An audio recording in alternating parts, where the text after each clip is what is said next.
And welcome back to Edun career guidance and Josh Innovations. Telangana board of intermediate education సంబంధించిన చిన్న update అయితే ఉందండి. So update ఏంటో ఒకసారి చూద్దాం. తెలంగాణ ఇంటర్మీడియట్ బోర్డు సంబంధించిన second year exam time table అనేది చేంజ్ అయితే చేశారండి. ఏం చేంజ్ చేశారు అనేది ఒకసారి ఈ వీడియోలో చూద్దాం. ఈ వీడియో చూస్తూ ఇంకా మా ఛానల్ సబ్స్క్రైబ్ చేసుకోకపోతే సబ్స్క్రైబ్ చేసుకోండి. అనే పక్కన ఉన్న బెల్ ఐకాన్ ప్రెస్ చేయండి.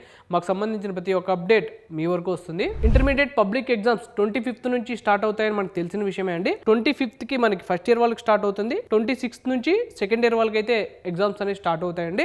సెకండ్ ఇయర్ ఎగ్జామ్స్ టైం టేబుల్లో 3rd March 2026 ట్యూస్డే నాడు జరగాల్సిన mathematics paper 2A, botany paper 2, political science paper 2 జరగాల్సిన ఎగ్జామ్స్ అనేది 4th కి అయితే పోస్ట్ పోన్ చేయడం జరిగిందండి. 3rd కి హోలీ కాబట్టి హాలిడే ప్రకటించారండి. 3rd కి జరగాల్సిన ఈ ఎగ్జామ్స్ అనేది మనకి 4th కి అయితే పోస్ట్ పోన్ చేశారు. మిగతా ఆల్ సబ్జెక్ట్ ఎగ్జామ్స్ అనేది యాజ్ యూజువల్ డేట్స్ అనేది కండక్ట్ చేస్తున్నారండి. సో ఇదండి ఇంటర్మీడియట్ బోర్డుకి సంబంధించిన అప్డేట్. సో ఈ వీడియో కనుక మీకు నచ్చినట్టయితే లైక్ చేయండి. అలానే మీ friends and family members intermediate ఎవరైతే చదువుతున్నారో వాళ్ళందరికీ ఈ వీడియోని అయితే షేర్ చేయండి. తప్పకుండా మా ఛానల్ అయితే సబ్స్క్రైబ్ చేసుకోండి. Thank you.